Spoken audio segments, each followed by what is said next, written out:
मी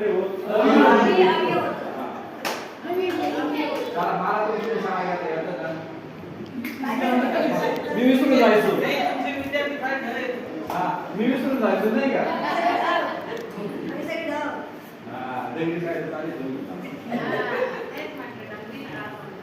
तुम्ही ऐकलं नव्हतं का शब्द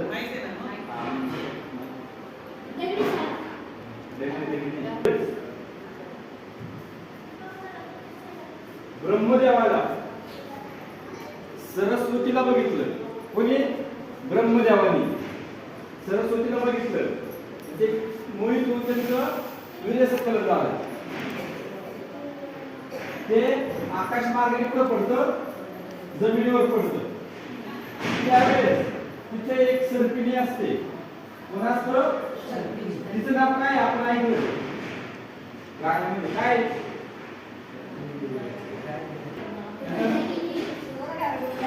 पद्मिनी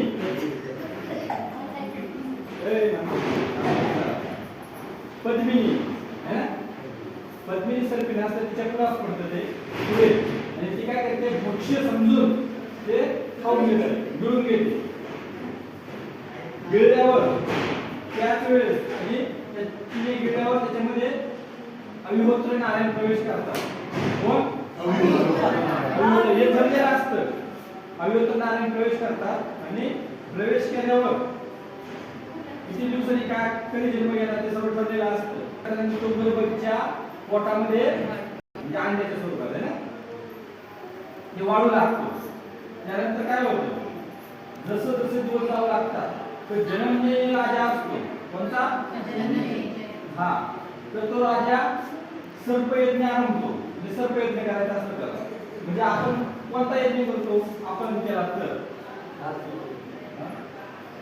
तर कोणता यज्ञ करतो आपण आवडी कशाची घेतो सविधा वृक्षांचे भरपूर वृक्षांचे खाणे असतात करतो आपण सविधा वगैरे नवमान वगैरे त्याच्यावर आपण हे करतो पण त्या राजाने कोणाचं यज्ञ करताना म्हणजे सर्प पकडायचे आणि ते कुठे टाकायचे या टाकायचे सर्प यज्ञ म्हणतात त्याला ते आरंभ मग लावलेलं कापा असं बदल टाके जर आस्तिक मुनी वेगळे अगस्ती मुनी वेगळे अगस्ती सकाळचे आता या तर आस्तिक मुनीला हे कळतं आणि त्यांना माहित असतं का त्या पोटामध्ये अविहोत्र नारायणाचा अंश आहे आणि तो वाढतो आहे तर जन्मलेले जो राजा आहे त्याने संवेदनानंद आहे तर तो त्यामध्ये लपून राहा जेणेकरून तुझी आवडी जाणार नाही आणि जो गर्भ वाढतोय तो जेवणार नाही तो पण जळून टाकणार नाही मग ते काय करतात या दागिनीला घेतात त्यांना वटवृक्षामध्ये धुळीमध्ये टाकतात आणि वरून मारतात त्या साईने तो वृक्ष बंद करून टाकतात मग असे करता करता आणि ते जाऊन त्या ऋषीमुनीला सांगतात का पद्मिनी नावाच्या सर्पिणीची तुम्ही आवृत्ती देऊ नका त्याच्यानंतर ते ऋषी पण टाकतात ते नाही तर दिवस जातात वाढू लागतो 9 महिने 9 दिवस होतात एक दिवस होतं काय त्या गर्भामध्ये आणलेल्या जी नागिन असते पुढे झाली निघून पाताळात निघून जाते तक्षक नाग ऐकले तक्षक नागपुराचे प्रकारे माहिती पण प्रकारे त्याच्यामध्ये हा तक्षक है ना नागपुरातील त्याच्यामध्ये जन्म होतो यांचा तक्षकपुरामध्ये तर पुढे होतं काय त्या गोळीला बंद करतात 9 महिने 9 दिवस होतात ते अंड फुटतं आणि मध्ये ते बाळ रडू लागतं जन्माला येतं आणि ते बाळ रडत असतानाच ते जंगलामध्ये असतात तर तिथे कोण येतं एक कृषी धर्म नावाचा ब्राह्मण येतो कोण येतं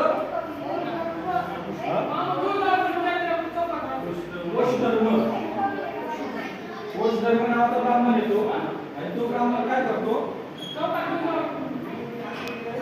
का त्याचा व्यवसाय असतो रोज पत्रवाळ्या बनवायचा आणि त्याच्यावर तो उदाहरण करतो पूर्वी बघा वडाच्या पानाच्या पत्रवाळ्या करायची है ना त्याचे रोज तयार करायचे तर त्याप्रमाणे तो किती हे करत असतो पत्रवाळीसाठी ड्रोन बनवण्यासाठी ते पानं तोडायला गेलेला असतो. पण इथे गेला त्याला रडण्याचा आवाज येतो लहान मुलाचा.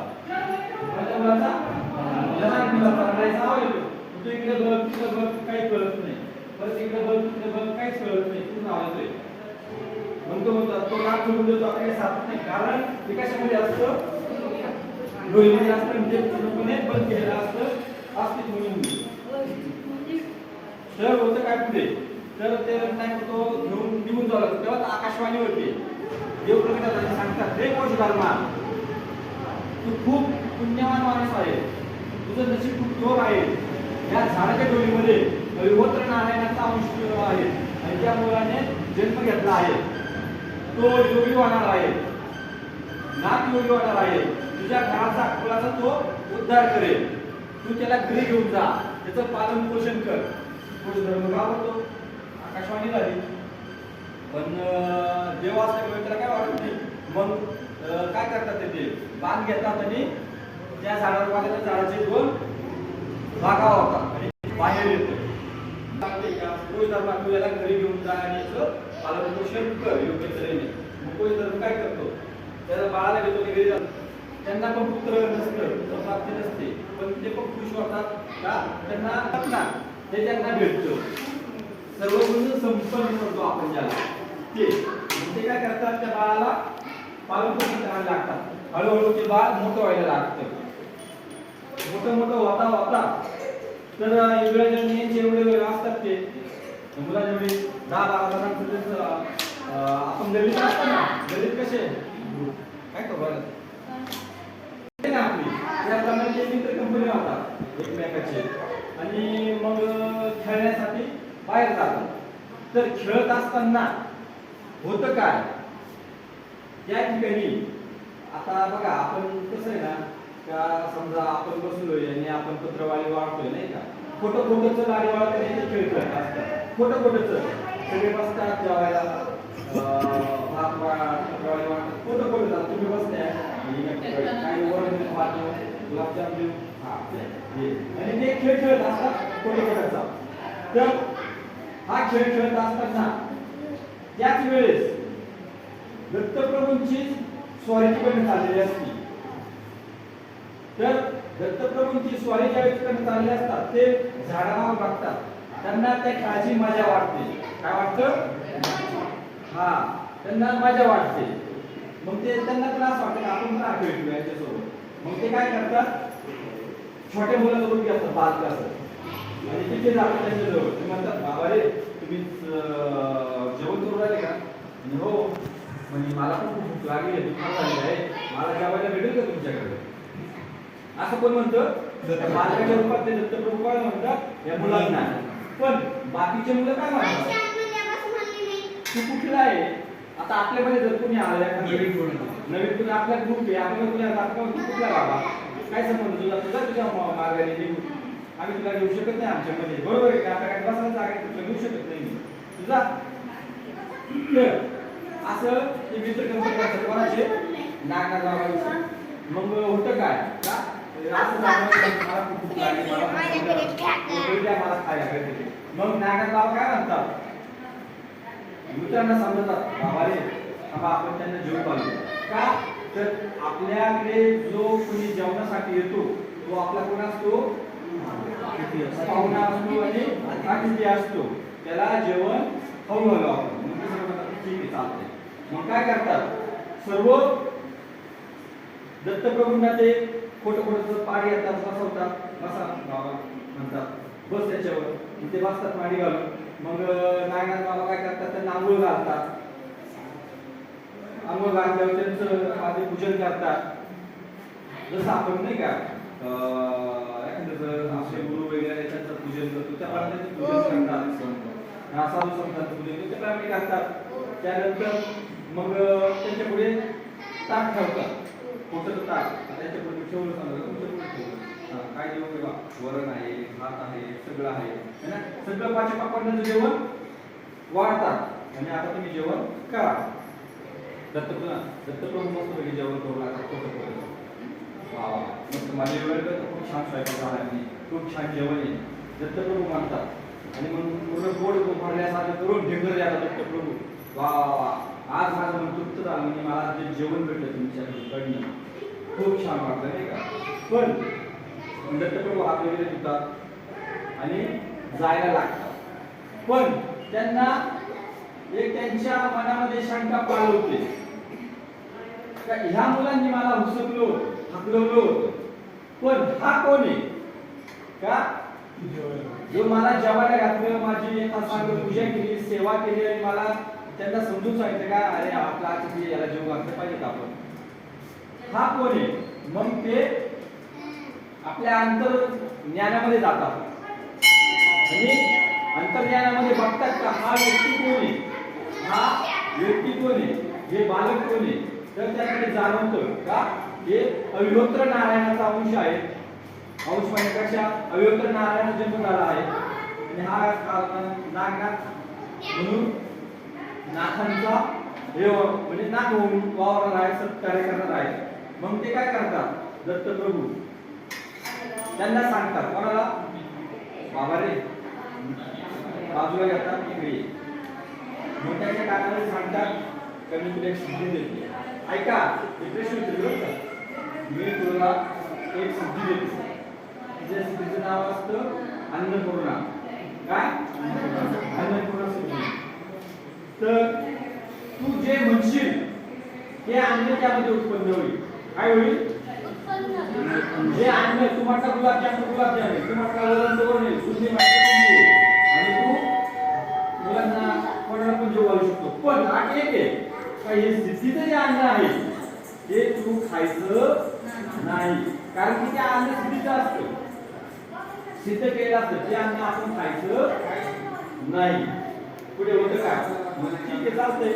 आणि त्याला नाव देतात मी म्हणजे तुमचं नाव काय, मी दत्त आहे आणि त्या एवढं सांगून दत्तप्रभू आले मार्गे आपल्या आपल्या निघून जातात. तर पुढे होतं काय,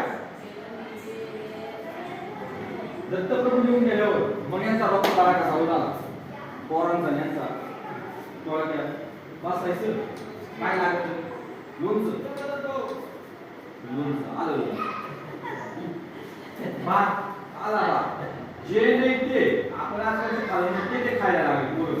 वा खूप मजा. मग कारण ते सिद्धी चाललं होतं, सिद्धीचं जे केलं ते अन्न यायचं ना.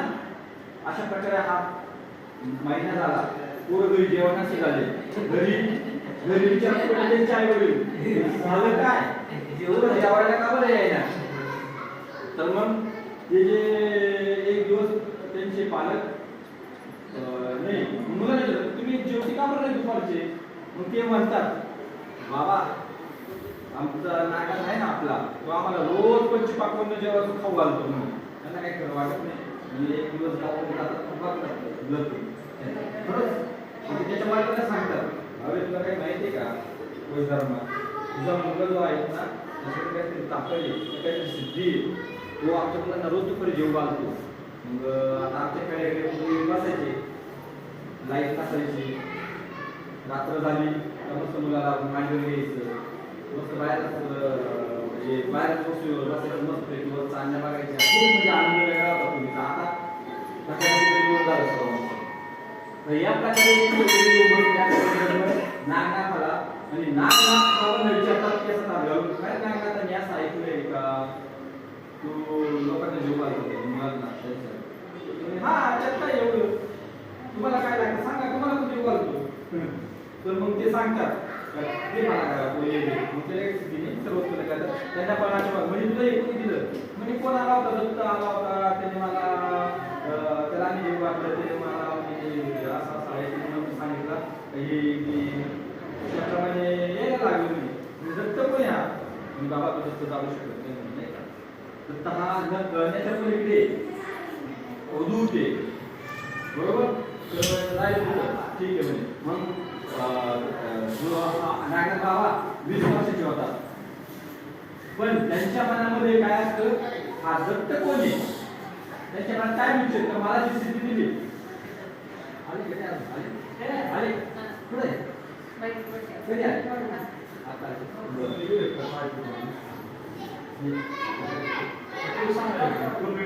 कम्प्लीट आहे हा असं